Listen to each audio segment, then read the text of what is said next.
നാളെ ആടെ അവന്റെ ബർത്ത്ഡേ. ഇന്നും കൂടെ അവന് ഗിഫ്റ്റ് വാങ്ങിയില്ലെങ്കിലേ പിന്നെ അവന് ഗിഫ്റ്റ് വാങ്ങാൻ സമയം കിട്ടത്തില്ല കേട്ടോ. നമുക്ക് ഇന്ന് തന്നെ വാങ്ങാടി. അവന് നമുക്ക് ഒരു ഷർട്ട് വാങ്ങിച്ചു കൊടുക്കാം. മതി ഷർട്ട് മതി. ഗിഫ്റ്റ് കൊടുക്കുന്നത് അവനും എല്ലാവർക്കും സർപ്രൈസ് ആയിരിക്കണം കേട്ടോടി. നമ്മൾ കൊടുക്കുമ്പോൾ മാത്രമേ എല്ലാവരും അറിയാൻ പാടുള്ളൂ കേട്ടല്ലോ. പിന്നല്ല.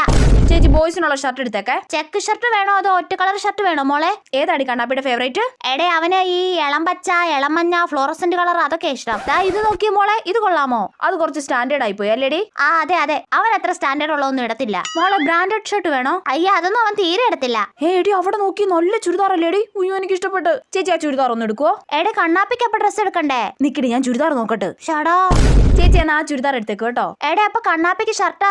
കണ്ണാപ്പിക്ക് അടുത്ത ബർത്ത്ഡേക്ക് ആയാലും എടുത്തു കൊടുക്കാടി. എടേ അപ്പൊ നമ്മൾ പ്ലാൻ ചെയ്ത സർപ്രൈസ് ഗിഫ്റ്റോ? എടി നമ്മൾ ആരോടും പറയാതെ സർപ്രൈസ് ആക്കി വെച്ചോണ്ട് ഭാഗ്യമായില്ലേ. അതോണ്ടല്ലേ എനിക്കിപ്പോ ചുരിദാർ എടുക്കാൻ പറ്റിയേ. എടേ അവനിപ്പോ ഷർട്ട് എടുത്തിട്ട് നിനക്ക് ചുരിദാർ പിന്നെ വന്ന് എടുത്താ പോരേടേ? അയ്യോ അപ്പോഴേക്ക് ഇത് വേറെ ആരെങ്കിലും വാങ്ങിച്ചോണ്ട് പോവും. ഷടാ